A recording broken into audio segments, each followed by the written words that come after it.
BBC تقرنيا دحر إسراء دقائق كجمريو نكتكتاتلنا نعدم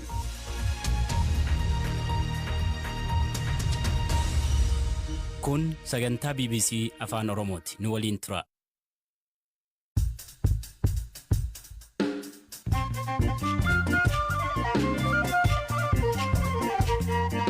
Yooya malee yooyaa dhaggeeffattoota raadiyoo BBC Afaan Oromoo nu dhiyaadha bakka nu dhaggeeffachuu jirtan cufaatti sagantaan keenya am jalqabu. Waraqaan Oromummaa akkamiin kennamaa jechuun namoonni gaafachaa jiru. Osfaanaan deebii kenna. Torbaan Oromummaa fi kabajaa jirru. Torbaan sun torbaan walabummaa ture, torbaan bilisummaa ture, torbaan tokkummaa ture. Safsafeedhi Oromummaa gaafa jennu torbee Oromummaa kana keessa kasiif kenname jechuudha. Dhimmi obbo Jawaar Faan bakki isaan hin jirre takka ilaalamuu murteessan. Guyyaa har'aa kanattis dhaddachichi beellama qabatee ture. Fedhii isaaniitiin dhiyaachuu waan hin barbaanneef yookaan immoo hin dhiyaannu waan jedhaniif falmiin akka itti fufu ajaja kenneera jechuudha. Biikee saniitti sabni lammummaa hin qabnu jira. Keenyatti waggaa 61 booda kan lammummaa argatee jira. Kanaaf oduu dabalataan waliin tura. An asli galgalooti. Dhaggeeffattoota oduutiin jalqabaanii hawaasni idil addunyaa maaliif dhimdeemaa jiru irratti callisee ilaalaa jechuun wajjirri ministeer muummee gaafii dhiyeesse. Ibsa kennaniini barreessituun pirees ministeer muummee Bileenesiyuum erga mootummaan waraan dhaabee TPLF itti fufuun biyyatti rakkoo keessa galchuu himte. Torbaan dabree galee waraanni duraanii Tigraay deemaa ture gama Afaarii ce'uun lubbuu namoota hedduu galaafachuu himan. Wajjirri ministeera muummee ibsa guyyaa har'aa miidiyaaleef kenneen mootummaan Itoophiyaa waraana humnoota TPLF waliin gaggeessaa jiru laalchisee labsii dhukaasa dhaabuu gamtokkee labsee ture ammallee kabajaa jiraa jedhan. Wajjirichatti qunnamtii sabaa himaalee ka hoogganan Bileenesiyuum ibsa kennan kanarratti hawaasni idil addunyaa amma dura waraanni Tigraay keessa jiru akka dhaabatu irra deddeebiin gaafachaa turan yeroo ammaa humnoonni TPLF daangaa naannichaa ce'anii naannoo Affaarii fi Amaaraa keessatti haleellaa yoo banan darbees magaalaa guddoo dabalatee naannolee haleeluuf yoo doorsisan callisuun isaanii maaliifi jedhan. Billaneen mootummaan humnoonni TPLF daa'imman waraana keessatti hirmaachisaa jiraachuuf ragaalee argachaa akka jirus dubbataniiru. Mootummaa Itoophiyaatti wantoota yaaddessoo ta'an jedhan keessaa tokko haala nageenyaa baqattootni Eertiraa naannoo Tigraay keessa jiran akka ta'es dubbataniiru. Baqattootni Eertiraa 6 ajjeefamaniiru gabaasni jedhu isaan qaqqabu simaniiru. Mootummaan federaalaa labsii kophaatti dhukaasa dhaabuu erga labsee booddee ibsa waajjirri ministeera muummee kenne ka jalqabaa ta'e kanarratti mootummaan federaalaa marsaa sadiin uummata Tigraay haga miiliyoona 4.9 ta'aniif deeggarsa gosa garaagaraa kennaa akka ture himaniiru. Ammas dhaabbilee gargaarsa waliin ta'uun deeggarsa gochaa akka jiru himaniiru. Himannaa humnoonni TPLF deeggarsi namoomaa uummata Tigraay bira kan geenye karaa Affaariin dhorkaa jira jedhus irra deebiin kaasaniiru. Mootummaan Itoophiyaa labsii dhukaasa dhaabuu kophaatti labsee jiru eegaa jira moo hin jiru jedhamee gaaffii gaazexeessitootarraa dhiyaateef Billaneen mootummaan ammallee labsii dhukaasa dhaabuu labse kabajaa jira haleellaa banaa hin jiru jedhan. Humnootni mootummaa federaalaa aggaammii fi dubbii barbaacha humnoota TPLF irraa godhamaa jiruuf garuu tarkaanfii ofirraa ittisuu fudhachaa jiru jedhan. Haala amma jiruun raayyaan ittisa biyyaa ofirraa ittisuu irratti argamaa jedhan. Walitti bu'iinsa naannoo Affaariif Somaalee gidduutti dhalate ilaalchisee gaaffii dhiyaateefis Billaneen rakkoon akkasii amma duras mudatee fala argachaa ture jedhanii ammas mootummaan xiyyeeffannaan falatti kenna daandiin guddichi Finfinneef Jibuutii wal qunnamsiisus ni banamaa jedhan.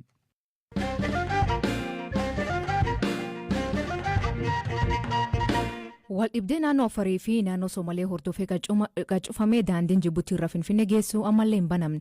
Sanbata qadabree humnootni naannoo Afaar magaalaa Gabra'iisee uummata nagaa irratti haleellaa raawwachuun rakkoon kun uumame. Miseensa mana maree jaarsolii biyya Somaalee kataa'e obbo Muhammad Musee akka haalli kun fooyya'u hojjechaa jiraachuu BBC'tti.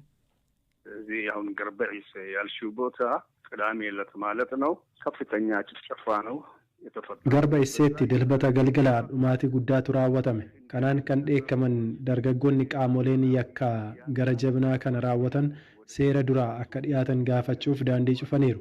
Amma daandiin bakka lameen cufameera. Daandiin konkolaataa Dawwallee Dirree Dawaa fi Jibuutii wal qunnamsiisu cufameera.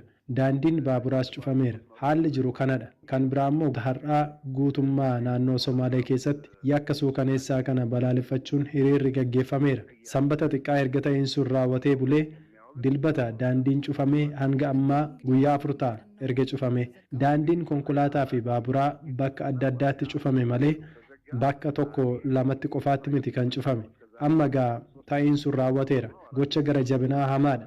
Kan kana raawwatanii fi raawwachiisan seeratti akka dhiyaatan gaaffiin dhiyaateera.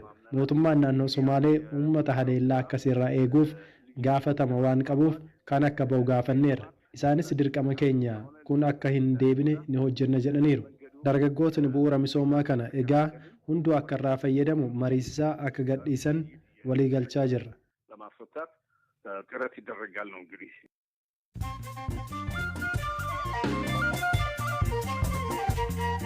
Dhaggeeffattoota oduu gaggabaaboo jalqabaanii abbaan alangaa waliigala federaalaa Jeneraal Tsadiqaan Gabratinsaayee dabalatee qondaaltota waraanaa olaanoo TPLF 74 irratti mootummaa federaalaa humnaan diiguuf yaalu jechuun yakka shororkeessummaan himate. Shakkamtoota 74 kan keessaa 20 manneen sirreessa adda addaa keessatti kan argaman yoo ta'u kan hafan 54 ammoo bakka hin jirreetti himanichi irratti banamu abbaan alangaa beeksise. Haaluma wal fakkaatuun abbaan alangaa torban dabre keessa galme dursa TPLF Dr. Dabratsiyoon Gabra Mikaa'el jalaatti namoota 62 irratti himanna banuun isaanii yaadatama. Tanzaaniyaan bulchiinsa pireezidantii duraanii Joon Magufuli jalaatti COVID-19 hin jiru jette amma ejjennoo jijjiiruun lammiilee isii tallaalaa jirti. Pireezidantiin ammaa Samiyaa Suluhuun tallaalii kan ofii fudhachuun namoonni hundi akka fudhatu gaafate. Magufuliin tallaalii diduun bakka tallaalii fi maaskii waa kadhachuutti ruwayyaa jedhe.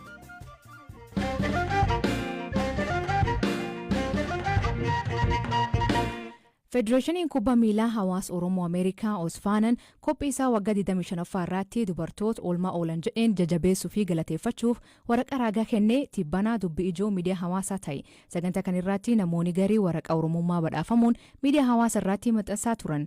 Waraqaan raagaa kun maaliif saartifikeet of Oromummaa jedhamee jedhee waayilii keen pireezidantii Osfaanaa Aadde Makfira Haajee Ahmida Nuuree gaafate. Guyyaa har'aa kanattis dhaddachichi beellama qabatee ture galmee obbo Jawaar Mohaammed faa namoota 24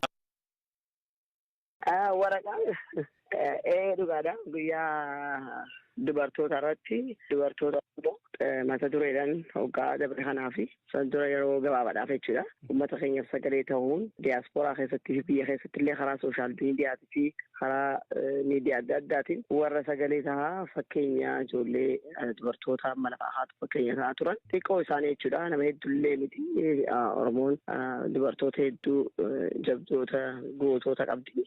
Garuu nuti wanni godhuu feene akkuma fakkii lafa kaayuuf hanga ta'e tokko nama muraasa tokkoof kana gochuu isaaniitiif galatoomaa waan jiru halinaa fi beekumsa kanneen fi uummata duratti baasnee galatoomaa jennaan waan jiru irraa ka'e kuni hachumaan illee dubartoota keenya jajjabina itti kennu jechuudha. Akkuma beekamutti sartifikeet Oromummaa jedhamee waan hedduu agarree jiran illee sooshaal miidiyaa irratti. Awwaara guddaa haasaa jira. Na gammachiise awwaara haasuun isaan immoo.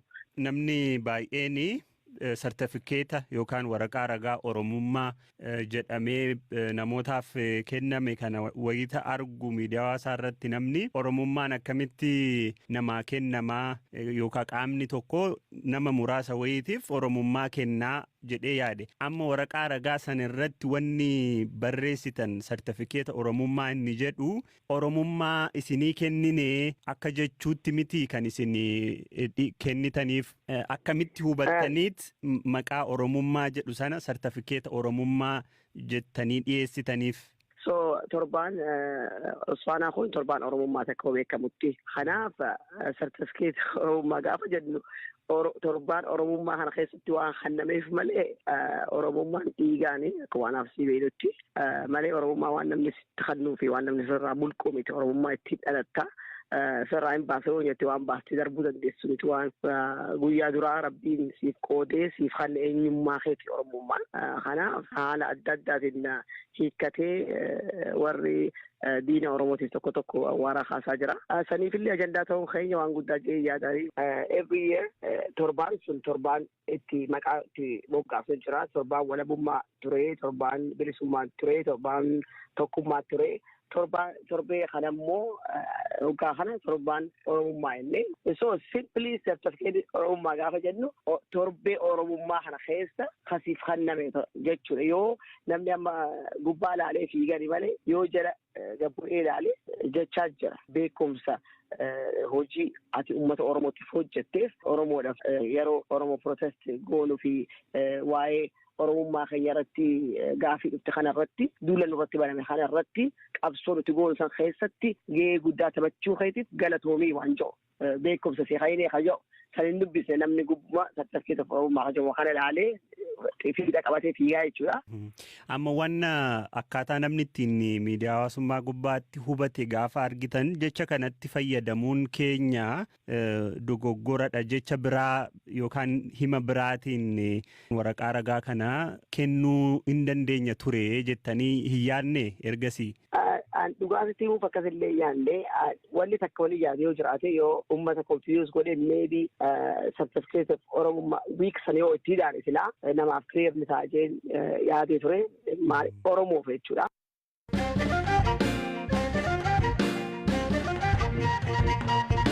Obbo Jawaar Mohaammed dabalatee himatamtoonni galmee isaanii keessatti argaman 4 bakki isaan hin jirreetti dhimmi isaanii akka ilaalamu manni murtii ajaj dhimma nama murtiitti hordofaa akka ture Waayilii Keenabtaamuu Xibaabuu akkanaan ibsa. Guyyaa har'aa kanattis dhaddachichi beellama qabatee ture galmee obbo Jawaar Mohaammed faa namoota 24 ilaaluudhaaf jechuudha. Haa ta'u malee himatamtoonni afran obbo Jawaar, obbo Baqqalaa Garbaa, obbo Hamza Adaanaa fi obbo Dajanee Xaafaa dhaddacha irratti hin argamne. Sababni isaanii immoo kanaan dura iyyata lama galfachuun isaanii ni yaadatama. Innis murteen manneen murtii kennan qaama seera raawwachiisuun kabajamaa hin jiru yookaan raawwatamaa hin jiru. Namoonni mana murtiitiin bilisa hidhaman deebi'anii hidhamaati kan isaan jiranii. Kun hanga sirratutti mana murtiitti dhiyaachuu hin barbaannu jechuudhaanis mana murtiitti iyyataniiti kan isaan turanii. Akka fakkeenyattis dhimma obbo Abdii Raggaasaa kaasuudhaan iyyachuun isaanii ni yaadatama. Beellama darbirratti akkuma yaadatamu manni murtichaa manni sirreessaa Qaallitti akkuma himatamtoota biroo dhaddachatti dhiyeessu isaan afranis yaa dhiyeessu jechuudhaan ajaja kennee ture. Haa ta'u malee manni sirreessaa guyyaa har'aa kana jechuudha fedhii isaaniitiin dhiyaachuu waan hin barbaanneef yookaan immoo hin dhiyaannu waan jedhaniif isaan dhiyeessuu hin dandeenye jechuudhaan mana murtiidhaaf barreeffamaan deebii laatee jira jechuudha. Haaluma kanaanis manni murtichaa dhimmi obbo Jawaar Mohaammed faa kan namoota afurii jechuudha iddoo isaan hin jirretti akka ilaalamu falmiin akka itti fufu ajaja kenneera jechuudha. Habtaamuu himatamtoonni biroo iyyata galfachuu isaanii dhageenye iyyatni isaanii maali? Eeyyeen himatamtoonni guyyaa har'aa dhaddacha irratti argaman akkasumas abukaatoon isaanii dhimmoota garaagaraati kan mana murtichaatiif akka furamaniif kan gaafatan jechuudha. Isaan keessaa inni tokko dhimma bilbila moobaayilaa kan ilaallatudha. Himatamtoonni har'a dhaddacha irratti argaman wayita to'annoo jala oollu yookaan wayita poolisiidhaan qabamnu bilbilli keenya nu harkaa fuudhamee ture poolisii federaalaatiin. Haa ta'u malee hanga ammaatti nuuf hin deebifamne. Haa ta'u malee bilbilichi immoo faayidaarra oolaati kan jiru yookaan banaadha. Feesbuuk illee ittiin fayyadamaa jiru. Kanaafuu namoonni gochaa kana raawwatan dhiyaatanii nuuf yaa gaafatamanii akkasumas immoo meeshaaleen yakka wajjin hidhata hin qabne nuuf yaa deebi'an jechuudhaan mana murtichaa gaafataniitti kan isaan jiranii. Manni murtichaatis dhimma kana yookaan immoo meeshaaleen akkamii kan eenyu akka ta'anii fi harka poolisii kan jiran yakka wajjin kan wal hin qabanne jechuudha. Barreeffamaan akka iyyatanii fi sana booda furmaanni akka itti kennamu manni murtichaa ajaja kenneeti kan jiru. Gama biraatiin immoo galmi obbo Jawaar Mohaammed faa keessatti kan argaman himatamaa afuraffaa kan ta'an obbo Guutuu Mul'isaa lakkoofsi herreega isaanii cufamuu isaatiin yookaan immoo akka hin sochoone taasifamuu isaatiin maatiin isaanii beelaaf saaxilamuu isaanii dhaddacha irratti dubbataniiru. Dhimma kanas lakkoofsa herreegaa isaanii fi barreeffamaan akka dhiyeessan manni murtichaa ajaja kenneeti kan jiru. Manni murtichaa gama isaatiin lakkoofsi herreegaa nuti akka cufamu ajajni hin jiru jechuudhaan dubbateera jechuudha. Dhimmi biraa kan obbo Shamsaddiin Xahaa kaasanidha. Isaan keessattuu jimaan gara mana sirreessaatti akka seenuuf mana murtichaa gaafataniiti kan jiranii. Akka fakkeenyaatti Direedawaatti jimaan gara mana sirreessaatti akka seenu ni heeyyamama. Kanaaf anaafis akka seenu naaf yaa heeyyamamu akkasumas haadha warraa wajjin akka wal argu naaf yaa heeyyamamu jechuudhaan mana murtii gaafataniiru. Haa ta'u malee abbootiin seeraa dhimma kanarratti deebii hin laanne. Dhumarratti egaa manni murtichaa keessattuu kanaan dura abbaan alangaa akkaataa ragaaleen isaa itti dhagahaman ilaalchisee iyyata isaa fooyyessee akka dhiyeessu ajajamee iyyata isaatis fooyyessee dhiyeessuun isaa ni yaadatama. Abukaatowwan yookaan immoo himatamtoonni jechuudha deebii iyyata abbaa alangaa kanarratti qaban gaafa adoolessa 30 bara 2013 deebii isaanii qabatanii akka dhiyaatan beellama kenneera. Dhageeffatootiin sagantaan har'aa ganumaan waliin turuu keessaniif ulfaadha isaniin jedha. Mammaasii galgal kanaa gaaf miirii dhaqee miilii dhaqee kan isa isan biratti maanii kooment keessatti nu beeksisa. Sagantaa kan qophees Galaana Balaayee gam teknikaatiin Deevis Masaaru kan isaniif dhiyeessan asli galgalooti Agborisaatti akkana nagaa waaqa kee bulaa oraa bulaa deebana hangafamaan dhan bulaa.